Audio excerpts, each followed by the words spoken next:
In this video, we're going to carry on with complex numbers and explore them a little bit further, namely using de Moivre's theorem. Okay, so in the last video, we ended up thinking about how would we calculate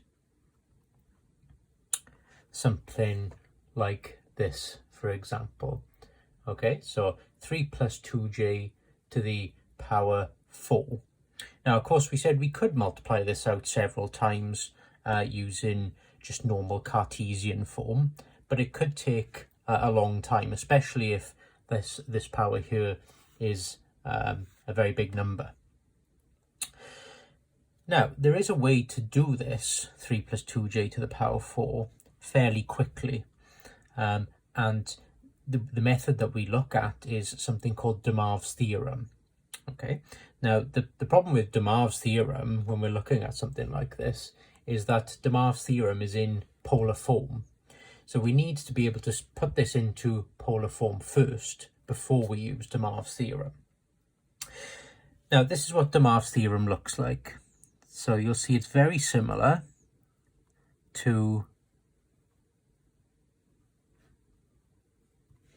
polar form.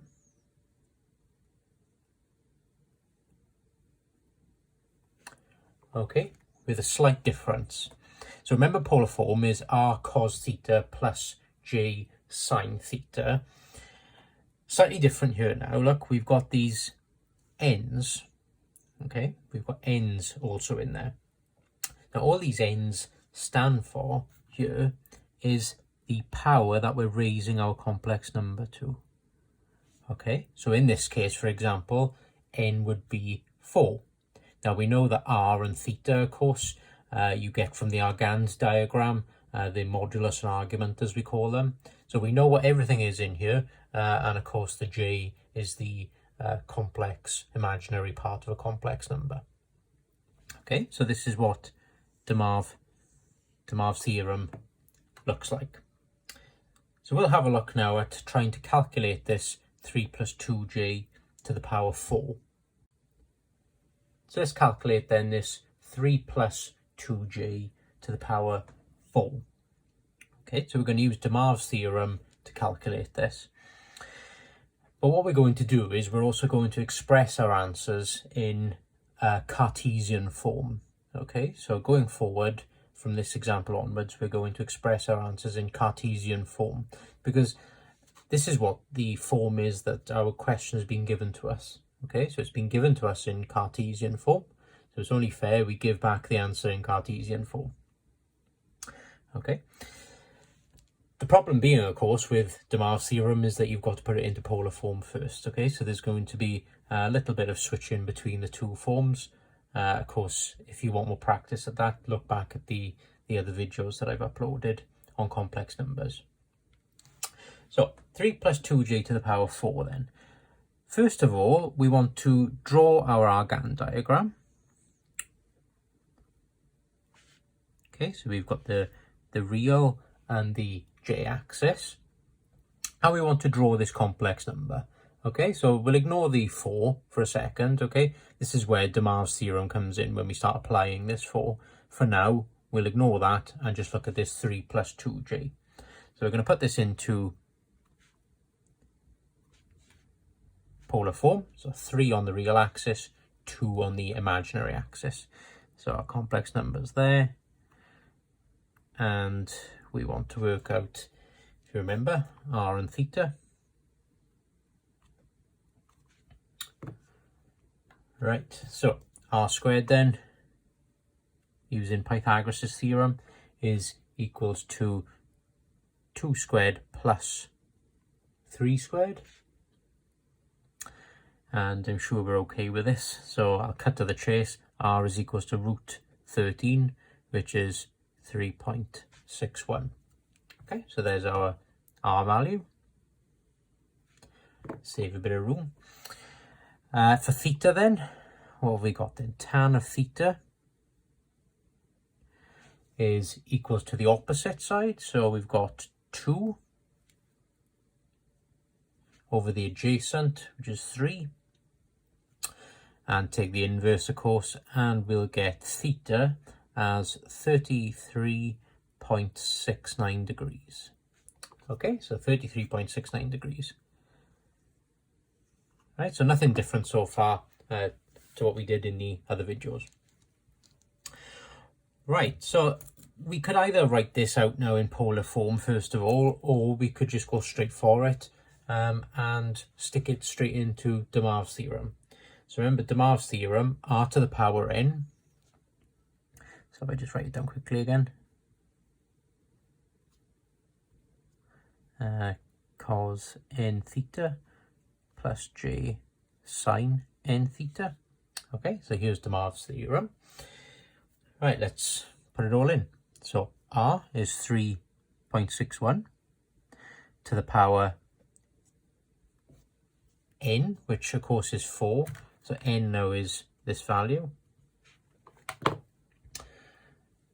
So we've got this to the power 4 multiplied by, I'm going to try and fit all this in now, cos of n theta, so that's 4 times theta, which is 33.69 degrees, plus j sine 4 times 33.69 degrees.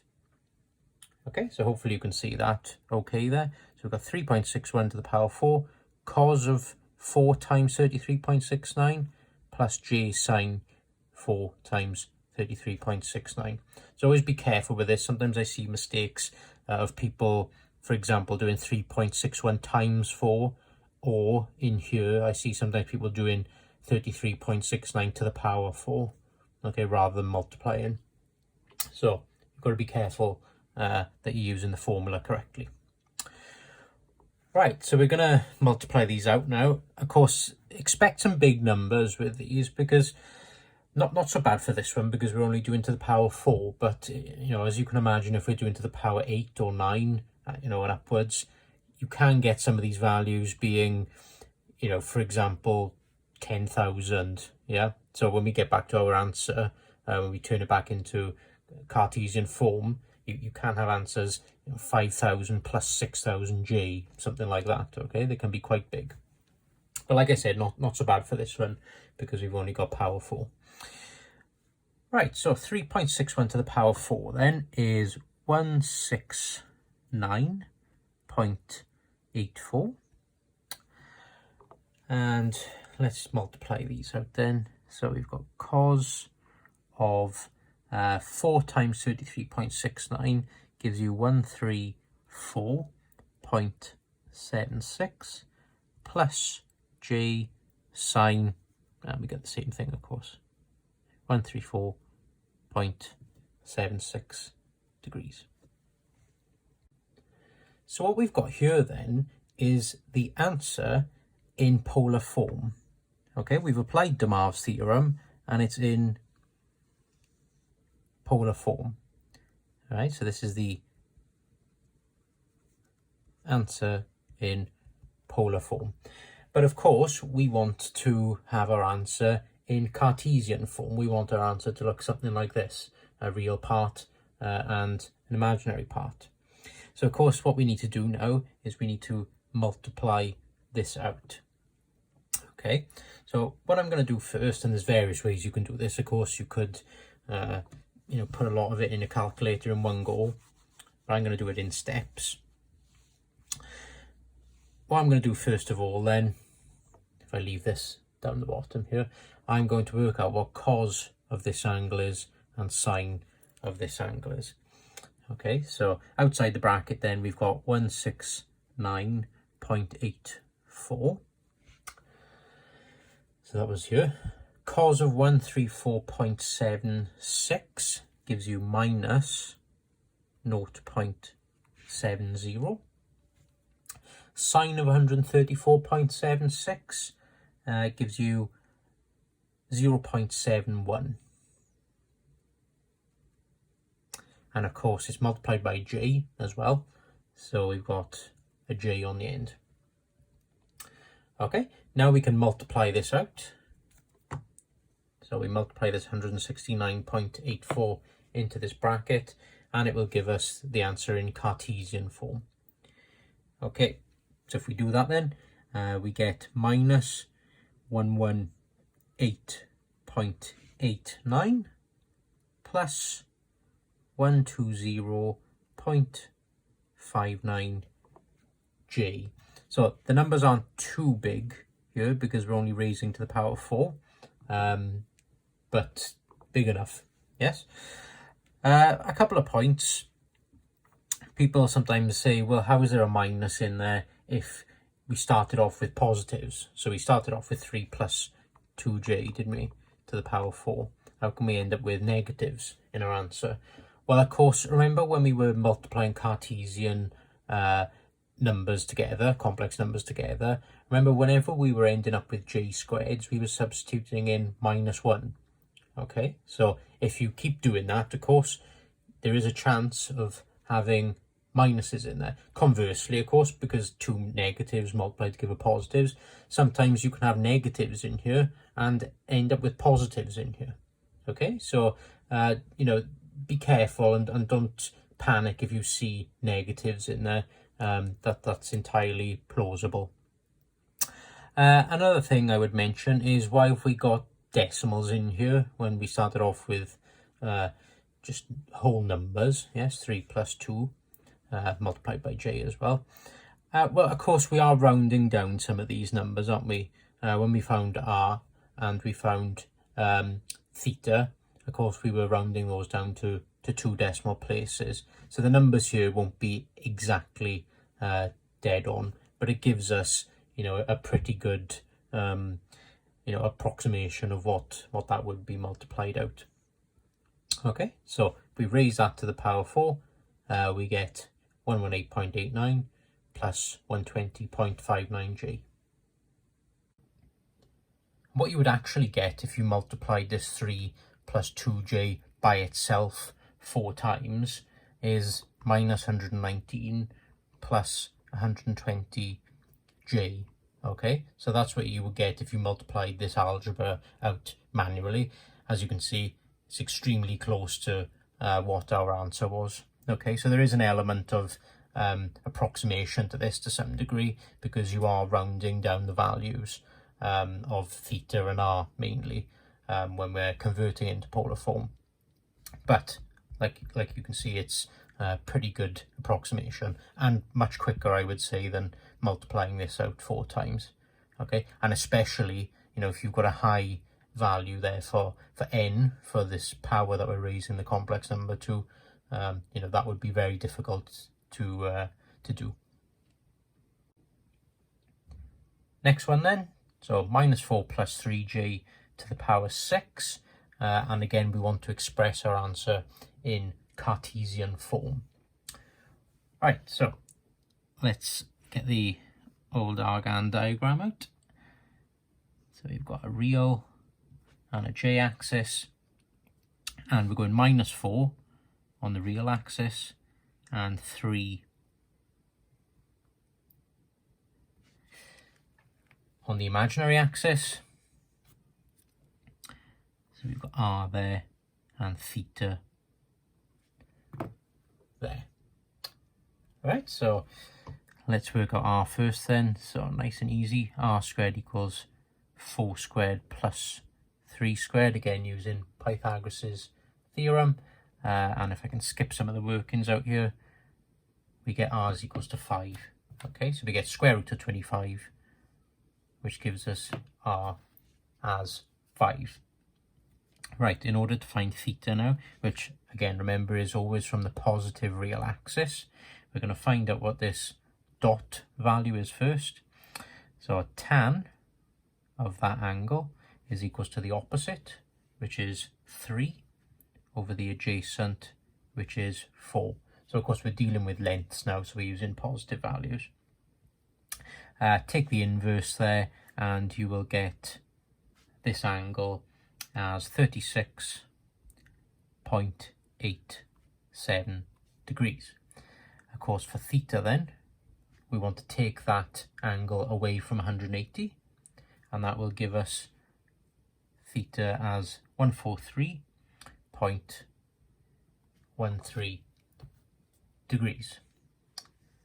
Right, so there's r and there is theta. Now what we want to do, put it into de Moivre's theorem, and of course n in this case now is 6, so we're going to get some bigger numbers here. So de Moivre's theorem, we've got r to the power n, so r is 5, to the power n, which is 6, so that's going to give a fairly big number in itself, multiplied by cos n theta, so we got 6 times theta, which is 143.13, plus j sine, and we've got the same thing, 6 times 143.13. Okay, so there's de Moivre's theorem.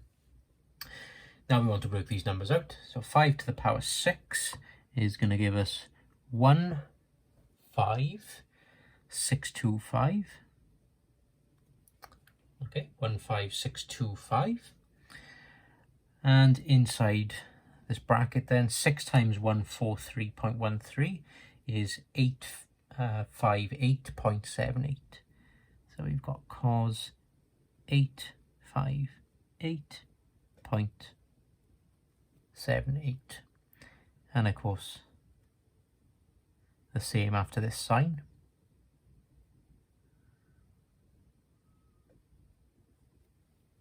Okay, 858.78. And now we want to multiply this out. Okay, so there's the answer in polar form. Okay, so there's the answer in polar form. But now we want to get the answer in Cartesian form. So let's work these out separately then. So we got 15625. Cos of 858.78 gives you minus 0.75. And of course, if you did 15625 multiplied by cos 858.78 straight off in your calculator, it will take this to 9 decimal places, something like that, rather than the 2 decimal places that we're rounding down to. So that will increase your accuracy slightly. What I would say though is that I'm doing this, of course I want to write everything down when I'm teaching this, so I do like to round it down to 2 decimal places, otherwise I won't be able to fit it all in, of course. Sine of 858.78 gives you, rub that out, 0.66. Okay, so actually let's put it before the g. So sine of that gives you 0.66 g. So let's multiply this out and we'll have our answer in Cartesian form. So we've got minus 11718.75 plus 10312.5 g. Okay, so there is our answer then in Cartesian form. Okay, so like I said, if you want to be a bit more accurate, multiply this out straight away in your calculator. I want to write down as many workings out as possible, of course, while I'm teaching you this. And of course, because of the nature of the size of these numbers, the accuracy on these actually, will change things a lot. If you round this down to 1 decimal place, you're going to get answers that are quite different to what I've got down here. Okay, so accuracy, of course, does change quite a bit with these because of the numbers involved. Sometimes, you can get answers to this which are a couple of hundred off mine. It doesn't necessarily mean that you're wrong. It just means that the accuracy you're using is either more accurate or less accurate that I'm using. Another example then, minus 5 minus 2j to the power 7. And we want to express our answers in Cartesian form again. Okay, so quick sketch of the Argand diagram. So we've got real and the j-axis at the top, and we're down here, aren't we? So we've got -5 on the real, -2 on the imaginary, and there is our complex number. R is length of that line, theta is this angle here, and of course we're going to find that angle there and add it on to 180. Let's work out R then. So R squared is equals to 5 squared plus 2 squared. I think we're pretty well versed in this now. We get root 29, which gives us 5.39. Okay, so there's our modulus. For theta then, we want to do tan of this little angle here. Okay, so tan of this angle. And that is equals to the opposite, which is 2 over the adjacent, which is 5. And we get, when we take the inverse tan, we get this angle as 21.80 degrees. And of course we want to add this on to 180 then to get theta. Okay, so theta is going to be 180 plus 21.80, which is 201.80. Okay, so there is our argument. Yes, so there's our theta. Let's apply De Moivre's theorem. So what have we got? 5.39 to the power 7. And we've got cos of 7 times 201.80. I'm just going to write it down as 201.8 so I can save a bit of space. Plus j sine 7 times 201.8. I'm glad I did do it to one decimal place now. Okay, so there's De Moivre's theorem applied. Right, let's work out these numbers then. Of course, we've got power 7 here, so we're going to get some pretty big numbers. So 5.39 to the power 7 is 132,166.49. And inside this bracket, we're going to do now 7 times 201.8. So that gives us cos of 1412.6. And of course the same for the sine one. I think I'm going to run out of luck here. And I'm going to have to put it underneath. So j sine 1412.6. Okay, so we've multiplied those out. Again, those are our answers in polar form. But of course we want to have our answer now in Cartesian form. So I'm going to multiply this by this and this by this. Alright, so we're multiplying out this bracket again, as normal. And once we do that, if I can skip that step, save a bit of room, this is fairly straightforward. We get 117,339.44 minus 60822.99 J, and there is our answer in Cartesian form. So as you can see, some pretty big numbers. Of course, if we're multiplying this complex number out 7 times, you can expect big numbers. If you're doing this manually, if you can imagine multiplying that out 7 times, it would take a fairly long time, and the numbers that you would be getting wouldn't be very nice. Okay, so you need a calculator to work your way along. Okay, so this is then how we apply De Moivre's theorem to complex numbers in order to find what these terms are. Of course, in order to convert it back into Cartesian form, then you just need to multiply this polar form out at the end. Okay, so they can be slightly long-winded. The main issue with these, of course, is that the numbers are very big. But, you know, that's the nature of this topic. Okay, you will get big numbers when you're raising numbers to high powers, such as, you know, 7, 8, 9 and onwards.